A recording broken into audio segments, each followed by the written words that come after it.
Dear friends and children, வணக்கம். நான் அன்புடன் எல்கேஎன். எல்லாரும் எப்படி இருக்கீங்க? சேஃபாக இருப்பீங்கன்னு நம்புகிறேன். இன்றைக்கி நம்ம பார்க்க போகிறது ஃபிலாசபி அண்ட் ரிலிஜனில் அடுத்த லெசன், பக்தி யோகம், ஞான யோகம் மற்றும் கர்மயோகம். இப்பாடத்தில் யோகம் என்பதன் பொருள் என்ன என்று நாம் பார்ப்போம். இதற்கு ஒரே ஒரு குறிப்பிட்ட பொருள்தான் உண்டா அல்லது பல்வேறு காலகட்டங்களில் ஒன்றுக்கு மேற்பட்ட விளக்கங்கள் இதற்கு கொடுக்கப்பட்டுள்ளனவா என்று பார்க்க வேண்டும்.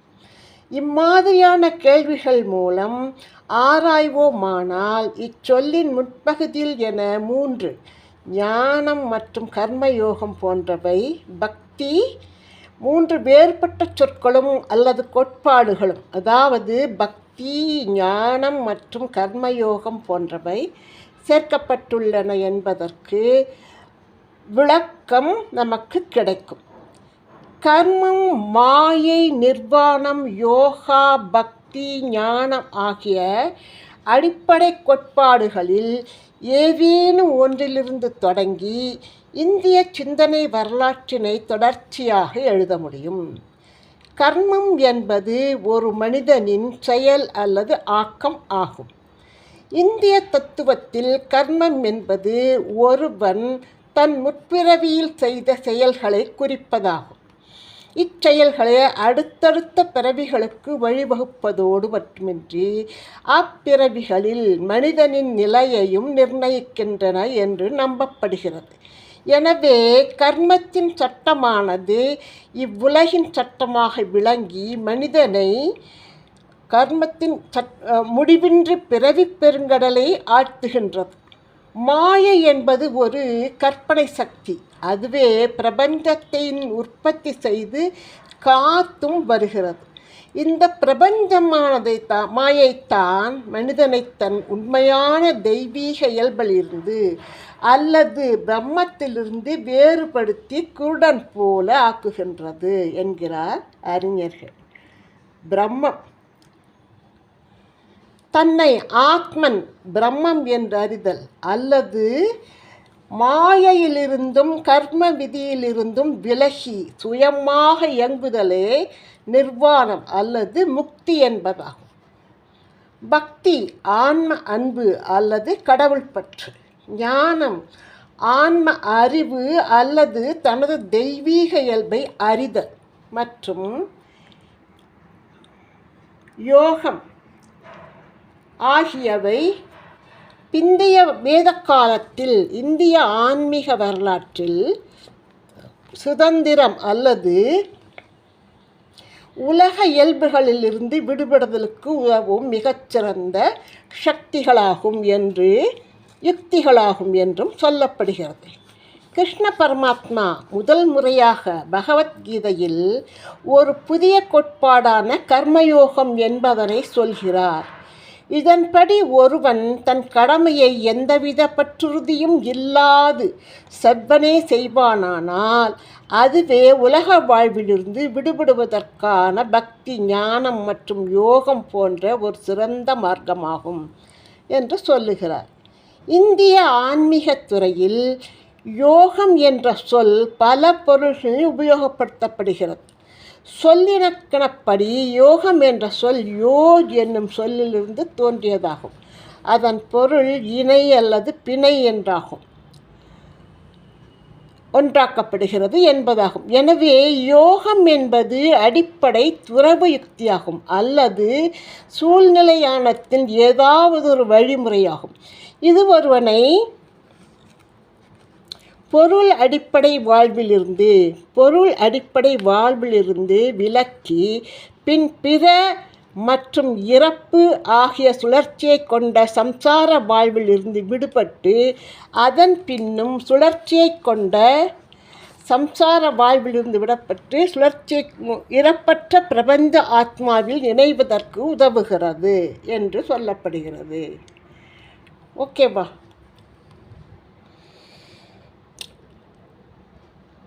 தனது ஒழுக்கத்தின் வழியாக மனிதன் எடுக்கும் அல்லது இணைக்கும் முயற்சி இங்கு வலியுறுத்தப்படுகிறது. இந்திய மரபில் மனதில் பல்வேறு குறிக்கோள்களை கொண்டு யோக பயிற்சிகளை பயன்படுத்துகின்றனர் சிலர்.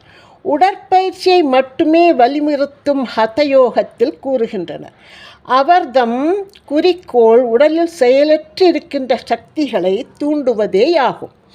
மற்றவர்கள் இராது சொல்லுகின்றனர். இதன் குறிக்கோள் தன்னை அறிந்து தான் மேற்கொள்ளல் அல்லது உடலின் மீதான மனதின் கட்டுப்பாடு, மனிதனுடைய முடிவாற்றலின் கட்டுப்பாடு ஆகியவையாகும். பலர் குண்டலினி யோகத்தின் மூலமாக பல சக்திகளை அடைய விரும்பியுள்ளனர். யோகத்தின் தோற்றமும் வளர்ச்சியும். யோகம் நிலை பெற்றிருப்பதற்கான சான்றுகள் வேத காலத்திலிருந்தே சிந்து சமவெளி நாகரிகம் சுமார் கிமு 2000 காலத்திலிருந்து தோன்றியது என்று சொல்லப்படுகிறது இல்லையா, இருக்கின்றன என்கிறார். நம் இந்திய வரலாறும் பண்பாடும் மிகவும் பழமையான ஒரு மேற்பட்ட ஒன்று என்பது சந்தேகத்திற்கிடமின்றி சொல்லப்படுகிறது. அனைத்து வழிகளிலுமே உலகத்தில் மிகச்சிறந்த பண்பாடு என்றால் அது இந்திய பண்பாடு தான். சிந்து சமவெளி நாகரிக கால முத்திரைகள் சிலவற்றில் ஒரு மனிதன் யோகாசனத்தில் அமர்ந்து கொம்புகளோடும் தன்னை சுற்றி மிருகங்களோடும் இருப்பதை காண முடிகின்றது. சர்டான் மார்ஷல் என்பவர் இவ்வுருவம் சிவபெருமானின் முந்திய அமைப்பு அல்லது சிறந்த யோகியான பசுபதி என்று அடையாளம் சுட்டுகிறார். இந்த ஆரியர்க்கு முந்திய யோக மரபு ரிக்வேதத்தின் யாதிகள் காலத்தில், அதர்வன வேதத்தில், விரத்தியர் காலத்திலும் தொடர்ந்து இருந்து வந்துள்ளது. சரி, வேதங்களில் யோகம் என்ன சொல்லியிருக்குன்னு பார்க்கலாமா? நீண்ட கூந்தலையும் மங்களான மஞ்சள் நிற அங்கியையும் அணிந்து கொண்டுள்ள மற்றும் எந்த ஒருவருக்குள்ளும் கடவுள் புகுகிறாரோ அப்படிப்பட்ட ஒரு முனிவரை தான் ரிக்குவேதத்தின் செய்யுள் ஒன்று குறிப்பிடுகின்றது. மதுபோதையில் அம்முனிவர் சொல்லுகிறார், நாங்கள் காற்றிலே நிற்கின்றோம். மனிதர்களாகிய நீங்கள் எங்களுடைய உடலை மட்டுமே காண்பீர்கள். இந்த முனிவரின் பயிற்சிகள் வேதங்களில் தபஸ், பொருள், சூடு என்கின்றன. ரிக்வேத அடிப்படை யாகம் பற்றி பேசுகின்றது. யாகத்தின் மூலம் அடிக்கடி கடவுள்கள் உற்பத்தி செய்தனர், உலகினை காக்கின்றனர், தெய்வீகத்தன்மை அடைந்தனர். இருப்பினும் பல இடங்களில் ரிக்வேதம் முனிவர்களின் தபஸிற்கு சமமான முக்கியத்துவத்தை கொடுக்கிறது. ரிக்வேதம் தபஸும் ஒரு யாகமே என நினைக்கிறது. வேத யாகத்தில் கடவுளருக்கு மதுபானம் படைக்கப்படுவது போல முனிவர்களின் தபஸும் அவர்களுக்கு ஒரு உண்மன யாகம் படைக்கப்படுகிறது. அது அழிவற்ற படைப்பாக அமைகிறது. பின்னாளில்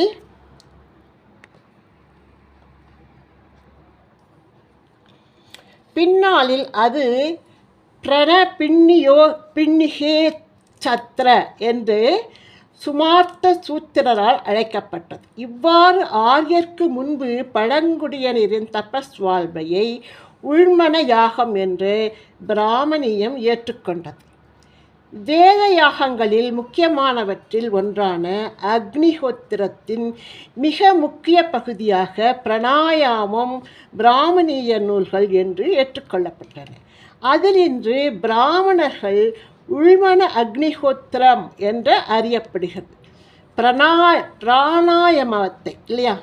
பிராணாயாமமே உண்மையான யாகம் என்று தந்தோக்கிய உபநிடதம் வலியுறுத்துகிறது. இல்லை, உபநிடதம் வேதம் என்று பெரிய பெரிய வாக்கியங்கள் நமக்கு தெரியாதெல்லாம் இருக்குது, படிங்க. உபநிடதங்களில் யோகமும் ஞானமும் இணைந்திருத்தல். உபநிடதங்களில் எப்படி இணைந்திருக்கிறது என்று பார்ப்போமா? உபநிடத மரபுகளில் ஒரு முக்கியமான பகுதியாகவே யோக யுக்திகள் கருதப்பட்டன.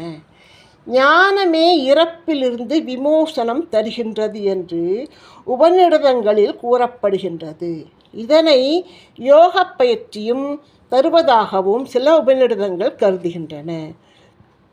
கதா உபநிடதத்தில் இறப்பின் கடவுளான யமன் ஞானத்தையும் யோகத்தையும் ஒன்றாக வெளிப்படுத்துவதாக சொல்லப்படுகிறது. விண்ணுலகிற்கு இட்டுச் செல்லும் நெருப்பின் இரகசியத்தை பற்றி யமன் நசிகேதர்களிடம் சொல்லுகின்றான். இந்த நெருப்பு உயர்வான பிரம்மத்திற்கான பாலம் ஆகும். இங்கு நெருப்பு என்பது தபஸால் உற்பத்தி செய்யப்பட்ட மாய நெருப்பாகும் என்று மிகவும் தொன்மையான உபநிடதம் ஒன்றில் யோக முறைக்கு ஏற்ப உடலியல் அமைப்புகள் பற்றிய செய்திகளை நாம் காண்கின்றோம். ஒன்று மட்டுமே தலை உச்சி வரை செல்கின்ற அதன் வழி செல்லும் ஒருவன் தெய்வீக நிலைக்கு செல்கின்றான். மாய உடல் கூறுகள் இவற்றின் பற்றிய இம்முறையினை பற்றி செய்தி இந்திய ஆன்மீக வரலாற்று மாணவர்களுக்கு மிகவும் முக்கியமான ஒன்றாகும்.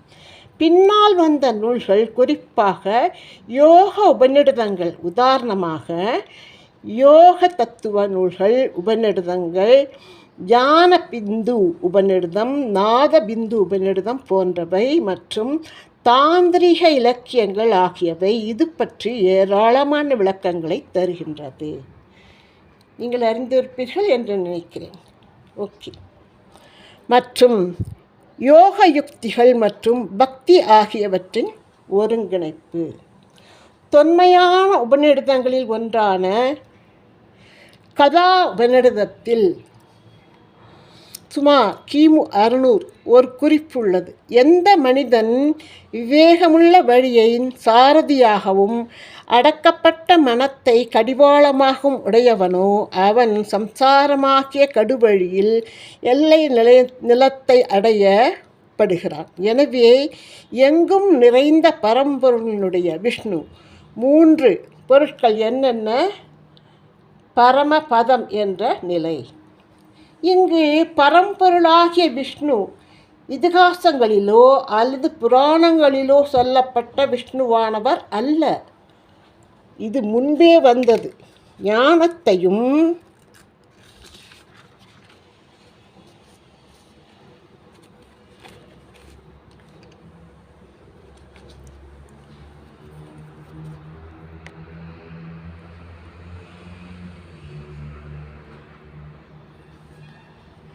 தெய்வீகத்தையும் கொடுக்கக்கூடிய யோகத்தை பற்றி கூறும் இத்தொன்மையான உபநிடதம் இவரது பணியானது. பற்றற்ற நிலையின் 3 வழிகளை ஒருங்கிணைத்தலாகும். ஞானம், யோகம், பக்தி. இதுவே பகவத்கீதையின் முழுமை நிலையடைகிறது. இவ்வொருங்கிணைப்பானது ஸ்வேதாஸ்வரக உபநிடதத்தில் கிமு 600 மேலும் மேன்மைப்படுத்தப்பட்டுள்ளது. விஷ்ணுவுக்கு பதிலாக சிவனை பெருமைப்படுத்துகிறது. இவ்வுபநிடதத்தில் யோகத்தின் செயல்களை பற்றி கூறுவதோடு மட்டுமின்றி உபநிடதங்களிலேயே முதன்முறையாக இறைவனின் அனுக்கிரகம், தேவப்பிரசாதம் பற்றி கூறப்பட்டுள்ளது. இவ்வுபநிடதத்தில் பின்னால் வந்த பதஞ்சலியின் கிமு 300 யோக சூத்திரத்தின் சில கருத்துக்களும் காண கிடைக்கின்றது. ஆசனம், பிராணாயாமம் மற்றும் பிரத்யாகாரம் ஆகியவை. பதஞ்சலி யோகம். இப்போ நிறைய நீங்கள் கேள்விப்படலாம் பதஞ்சலிங்கிற வேர்டு. பதஞ்சலி கிமு 3000 யோக சூத்திரத்தில் யோக தத்துவத்தை விளக்குகின்றனர். ஆனால் இந்த தரமான பழமையான யோகத்தை தவிர ஏராளமான தனரஞ்சகமான ஒழுங்கமைவு, சன்ம யோகம் மற்றும் ஏனைய மாய யோகம், மறைஞானம் ஆகியவை சேரும். யோகம் என்ற சொல் பல பொருள்களை கொண்டுள்ளது. ஆனால் இதன் அனைத்து பொருள்களிலும் முக்கியமானதும் முழுமையானதுமான பதஞ்சலியனால் சொல்லப்பட்ட யோக தத்துவமே ஆகும். ஆனால் பதஞ்சலி தத்துவத்தையோ அல்லது யோக யுக்திகளையோ உருவாக்கியவரும் அல்லது கண்டுபிடித்தவரும் அல்ல. தன்னுடைய முதல் சூத்திரத்திலேயே அவர் தான் மரபு வழி வந்த யோக யுக்திகளை குறிப்பான சூத்திரத்திலேயே முதல் முறையான வழியில் வெளிப்படுத்துவதற்காக சொல்லுகிறார். அவருக்கு முன்பே பல்லாண்டுகளாகவே இந்திய சாதுக்களும் மறைஞானிகளும் யோக பயிற்சிகள் தெரிந்தவையாக இருந்தன. அவை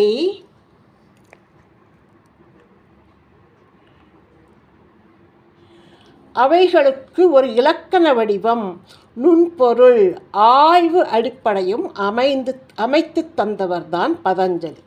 இது பெரும்பான்மையாக சாங்கிய தத்துவ முறையினை தழுவியே இருந்தது. சாங்கியத்திற்கும் யோகத்திற்கும் உள்ள குறிப்பிடத்தக்க வேறுபாடானது யாதெனில், முன்னது முருகியவாகும், பின்னது ஆன்மீகமாகும். ஏனெனில் பின்னது தலையாய கடவுள் ஈஸ்வரன் இருக்கின்றார் என்று நம்புகிறது. மற்றொன்று வேறுபாடு யாதெனில், சாங்கியத்தின்படி ஞானமே பொருண்மைச்சாரா அறிவு, முக்தி அடைவதற்கான வழியாகும். ஆனால் யோகம், தியான முறைகளும் முக்கியத்துவம் கொடுக்கிறது. சரி, இப்போ பதஞ்சலி யோக சூத்திரம்.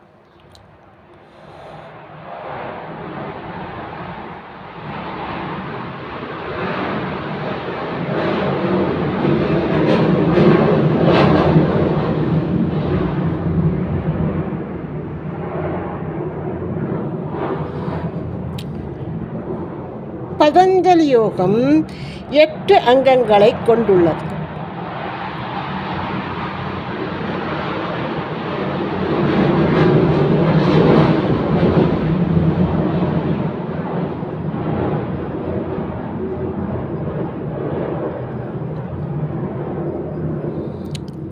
எனவே இது அஷ்டாங்க யோகம் என அழைக்கப்படுகிறது.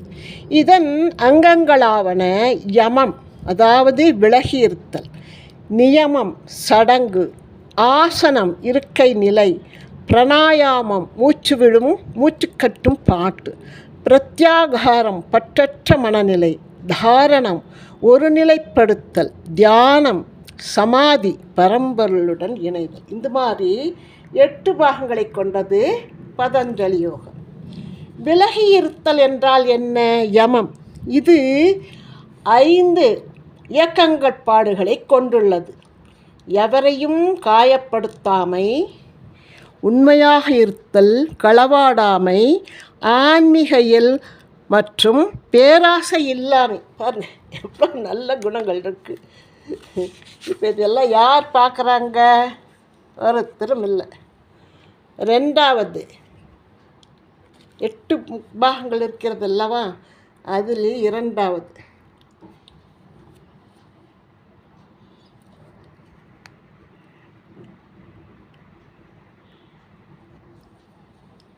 சடங்கு, நியமம். இதுவும் 5 கட்டுப்பாடுகளை கொண்டுள்ளது. தூய்மை, ஷௌஷு மனத்திருப்தி, சந்தோஷம், எளிமை, தபஸ், சுயக்கல்வி, சுவாத்தியாமம் மற்றும் இறைப்பற்று இவைகளை கொண்டுள்ளது. இவ்வாறு இந்த 8 அங்கங்களில் முதல் 2 நியாயம் என்றும் ஒழுக்க வாழ்வினை பற்றியதாகும். யோகத்தின் வளர்ச்சியானது தனிமனித நல்லியல்புகளை சமூக தொடர்பினையும் பொருத்தி அமையும் என்று பதஞ்சலி கூறுகிறார். அடுத்த 3 ஆசனம், பிராணாயாமம் மற்றும் பிரத்யாகாரம் உடலினையும் உணர்வுகளையும் சார்ந்ததாகும். இறுதி 3 தாரணம், தியானம் மற்றும் சமாதி மனச்சார்புடையதாகும். வாழ்வில் உண்மையான தொடர்புகள் மனிதனுக்கு அமைவது ஆத்மாவுக்கும் மனிதனுக்கும் அவனது ஆத்மாவுக்கும் இடைப்பட்டது என்பது யோக தத்துவமாகும். இவற்றிற்கு இடையே 2 உபகரணங்கள் உள்ளது. ஒன்று மனம், உள் உபகரணம், மற்றொன்று உடல், வெளி உபகரணமாகும். இவ்விரண்டும் நல்ல நிலையில் வைக்கப்பட வேண்டும். அதற்கு உதவுவதுதான் ஆசனங்கள். யோக யுக்திகள் உண்மையில் இங்குதான் தொடர்கின்றன. ஆனால் பதஞ்சலி ஆசனத்தை மேலெழுந்தவாரியாக விளக்கியுள்ளார். ஏனெனில் ஆசனம் ஒரு குருவின் மூலமே கற்கப்பட வேண்டும், விளக்கங்கள் மூலமாக அல்ல. ஹதயோக நூல்களான ஜிராந்த சம்ஹிதம், ஹதயோக பிரதீபிகா போன்றவை இதை பற்றி அதிகமாக விளக்குகின்றன.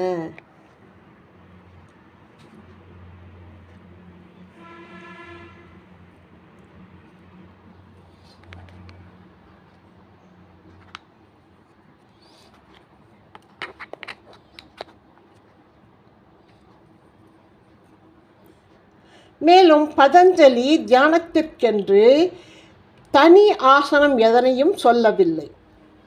ஆசனத்தின் போது உடலின் நிலை நேராக வைக்கப்படவும் மகிழ்ச்சியுள்ள மனநிலை இருக்கவும் வேண்டும் என்று மட்டுமே பதஞ்சலி கூறுகின்றார். எனினும் பல்வேறு ஆசனங்கள் ஆசனத்தின் பல்வேறு நிலைகளை தங்களது மாணவர்களுக்கு கற்பித்துள்ளனர். இந்நிலையில் பல தொன்மையானவையாகும். ஆனால் பதஞ்சலி மாணவர்கள் தாங்களே இந்த நிலைகளை தேர்ந்தெடுக்கலாம் என்று விட்டுவிடுகிறார். பிராணாயாமம் ரொம்ப முக்கியம். மூச்சுக்கட்டுப்பாடு என்பது மனக்கட்டுப்பாட்டுக்கு ஒரு முதல் முயற்சியாக பரிந்துரைக்கப்பட்டுள்ளது. ஹதயோக பிரதீபிகம், ஜரந்த சம்ஹிதம் மற்றும் சில சம்ஹிதம் ஆகியன ஆசனங்களையும் பிராணாயாமத்தையும் பற்றிய தொன்மையான நூல்களாகும்.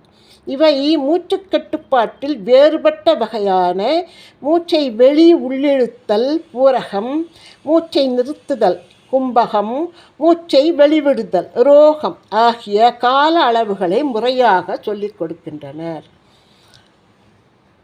பிரத்யாகாரம் என்பது இச்சா உணர்வுகளிலிருந்து விடுபடுதல் ஆகும். காரணம் மனத்தை ஒருநிலைப்படுத்துதலாகும். தியானம் என்பது அமைதி வழிபாடாகும். சமாதி என்பது தன்னை கட்டுப்படுத்தும் இறுதி கட்டமாகும். இவை அனைத்தும் ஒரு உயிரோடு இருக்கும் குருவின் துணையோடு செய்யப்படுதல் வேண்டும். எனினும் இக்கால விமர்சன அறிஞர்கள் சில தியானத்தையும் சமாதனையும் தற்சார்புடைய மற்றும் தன்னோக்கமானது என்று கூறுகின்றனர். ஆனால் யோக சாஸ்திரம் நியாயமானது. ஒரு தனி மனிதனது உடலுக்கோ அல்லது மன அமைதிக்கோ மட்டும் சொல்லப்படுவதல்ல, உலக நன்மைக்காக செய்யப்படுவதாகும் என்று சொல்லுகின்றனர். எங்கெங்கு தியானம் நடைபெறுகின்றதோ அங்கங்கே சுற்றுச்சூழல் மாற்றமடைகிற தொடங்குகிறது. பூக்காத மரங்கள் பூக்கின்றன,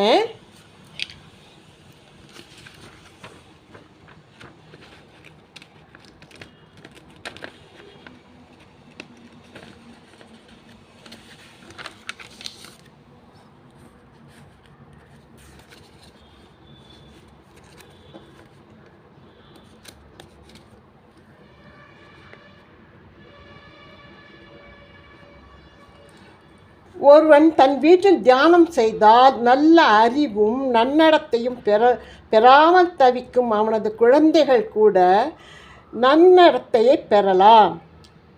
சுருங்கக்கூறிய தியானம் செய்வோர்க்கும் அவனது சுற்றத்திற்கும் நன்மையை தரும்.